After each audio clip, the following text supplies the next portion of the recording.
How are you? Pleasure. Going to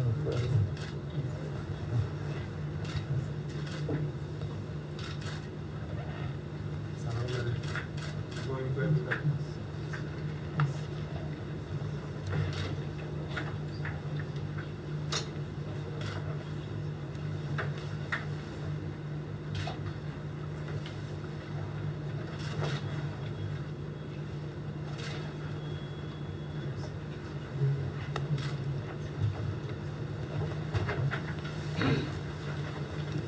I'd like to ask humbly for permission for our senior rabbi, the distinguished Rabbi Moshe Dov Beck, to say the words of greeting for us.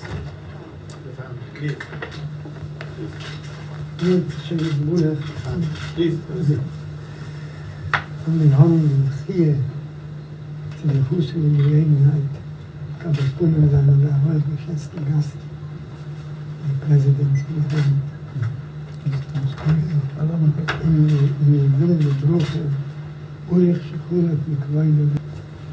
We bless the president with all the blessings.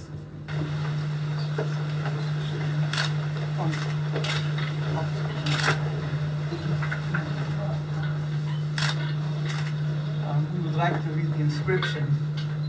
May this gift be a token of gratitude for the sweetness and love you have extended to Jews and all mankind. On behalf of World Torah Jewry, presented by Nature Character International, New York, USA. The president is of the world leaders who is exemplary in his comprehension and understanding totally the difference between Judaism, the spirituality, the religion, the servitude, and subservience to God, and the antithetical concept of Zionism, which is a materialism, godless in its essence, and a goal just for nationalism, and which is something forbidden clearly and distinctly by the Torah. Judaism requires of the Jewish people to be humble, to be loyal citizens in every country in where they're residing. Zionism started 100 years ago, and from its inception, from its beginning, all the rabbinical authorities were in opposition. Only because of the Holocaust, the death of so many leaders, that the Jews unfortunately fell prey to the power of Zionism, and they became leaderless. Many leaders died, and we didn't have people to lead us. The few leaders that did, who remained true to the Torah, whether it was in Palestine, whether throughout the world, continued and still to today stand up and are true to the Torah and oppose Zionism, as untold many Jews throughout the world and in Palestine stand true in opposition to Zionism, true to the Torah, true to our friendship to all the Muslim leaders and the Muslim people, and the ones who unfortunately, we call them the sheep, who unfortunately fell prey to Zionism. It's simply because of the weakness of what they've seen, of their lost relatives and things like that, have made them fall prey to this onslaught of propaganda.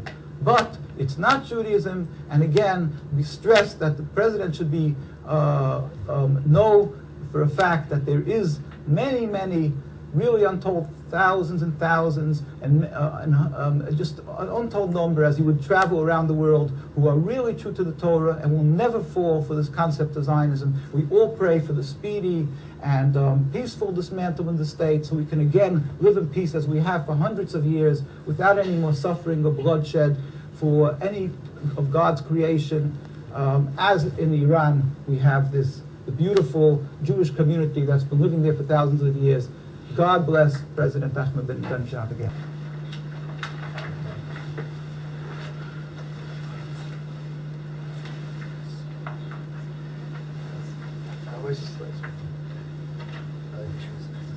Much success, God's help, inshallah.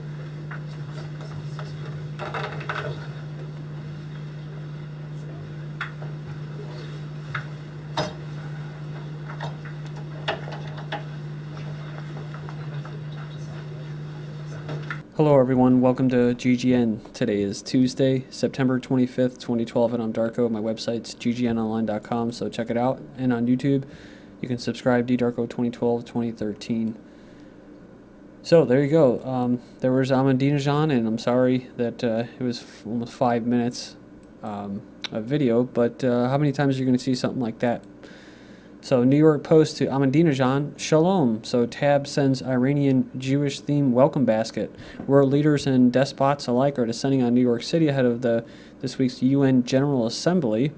And it says here Ahmadinejad is among them, reports New York Post, which is looking forward to the Iranian leader's annual hate-spewing address, that it put together a special welcome basket for him. That is, a special Jewish-themed welcome basket for the Holocaust denier, laden with such sure hits as Gold's Borscht. Anyways, it says here a Holocaust museum brochure and a card signed by the New Yorkers. We gladly burn your tongue with coffee, signed one woman tenderly. The New York Times covering it as Iran's president spreads the outrage in New York. He says here they stoked anger of Israel, the United States, Syrian insurgents. So I guess that's what we're calling now insurgents. They were peaceful protesters, then become rebels, armed rebels by the West, along with Al-Qaeda. Now they're just insurgents, and gay rights advocates on Monday.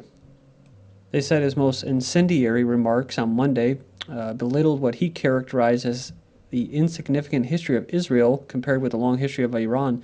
He told reporters and editors at the breakfast meeting that Israelis had been around the region for only 60 or 70 years, in contrast to the Iranians whose civilization has existed for thousands of years. They have no roots there in history, he said. They do not even enter the equation for Iran. We believe the Zionists see themselves as a dead end, and they want to find an adventure to get out of this dead end, he said. According to the AP, we are fully ready to defend ourselves, and we do not take these threats seriously.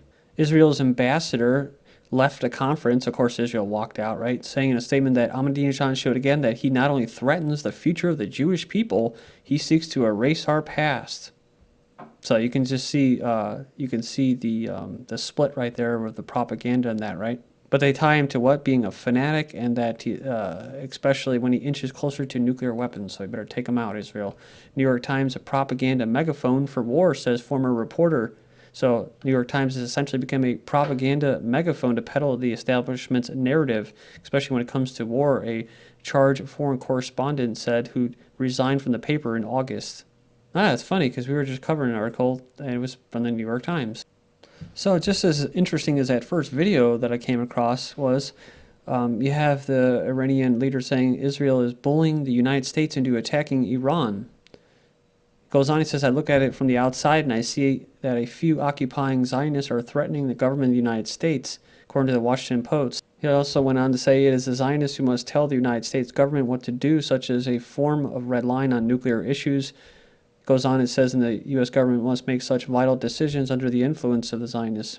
Then we have Anti-Terrorism Association blasts U.S. support for MKO terrorist group. The Association for Defending Victims of Terrorism, in a letter to Secretary of State Hillary Clinton, blasted Washington's support for the anti-Iran terrorist Mujahideen organization, also known as the MKO or MEK, cautioned the U.S. to revise its decision for removing the group from its terror list. No, they're not going to do that. They did it for a reason, right? They use color revolutions. You even have the other generals and stuff. It's not that they don't want to do stuff with Iran. They just don't want to do an all-out strike, but they are willing to do assassinations. I remember hearing former intelligence, or basically a member from the intelligence community in an article recently saying that he wasn't for the strike on Iran by Israel, but he was for color revolutions and assassinations and cyber warfare and stuff like this, right? Training an opposition group like they did in Syria. So U.S. to delist and arm American killing cult. So it says here, neocons in Obama regime sponsor global terror against Iran. As the U.S. government confirms that terrorists involved in the Benghazi, Libya U.S. consulate attack were indeed the very militants funded, armed, and provided air support for in the last year's bid to overthrow the government of Libya. Another announcement shows the U.S. State Department pursuit of a proxy war with Iran. So it's kind of interesting because I saw a quote that Obama made. I tried looking for it. I couldn't find it from the UN or something like that. He's basically saying, you know, we need these countries need to come together and figure out the root of extremism, you know, as far as Muslims and stuff like that. And, you know, it's like you think about it, it's like, well, let's see, you have a torture camp in Guantanamo Bay. The majority of them are not terrorists. And then what do you have? You have the United States saying they're declaring a war on terror, but then at the same time, they're actually funding and backing terrorists.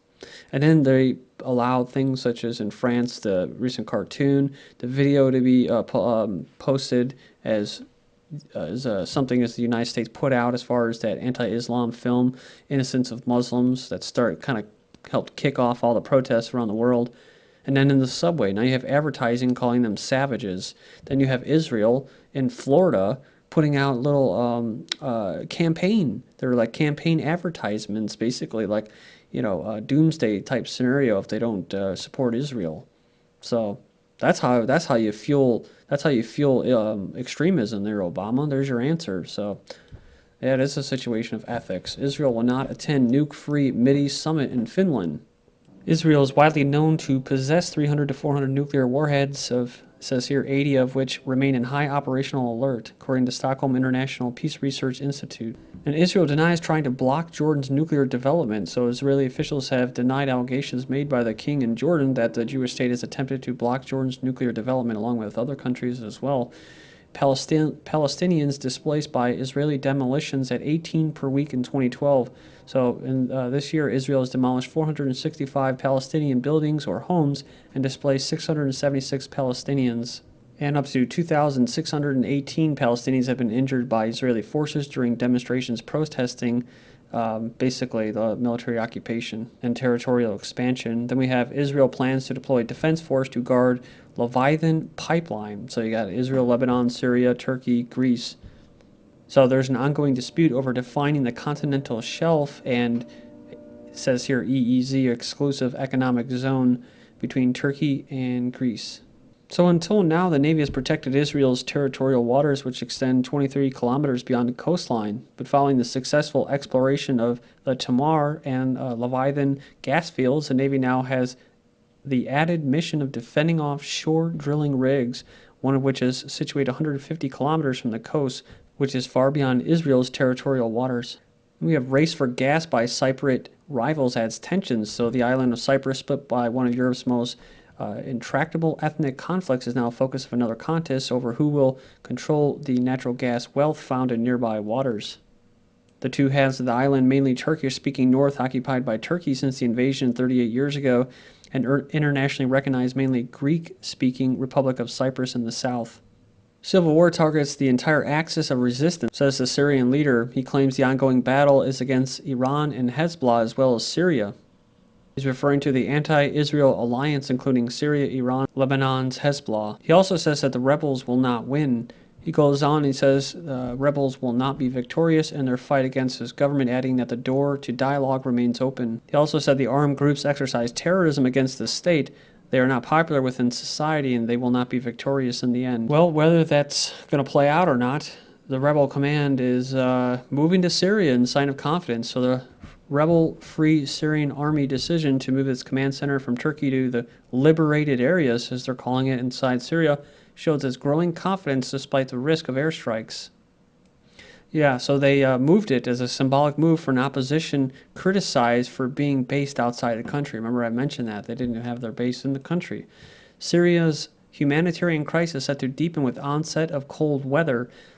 So, yeah, it says here, but night brings chill and ominous harbingers of winter's approach and deepening of the already severe humanitarian crisis gripping the country. The Lebanese army intercepts weapons and ammunition bound for Syria. They included grenades and communication hardware, and since the beginning of the conflict in Syria, Lebanese army has seized a large number of consignments of weapons and ammunition bound for insurgents in Syria. Okay, so we'll leave off here with these articles of Pakistan, and then we'll continue here in part 2. And then if we have to, in part 3, we'll cover Russia and Asia and that. What's going on in China? U.S. drone attacks are killing 49 people for every known terrorist in Pakistan. So just 1 in 50 victims of these drone strikes are actually terrorists. This is GGN. Thank you.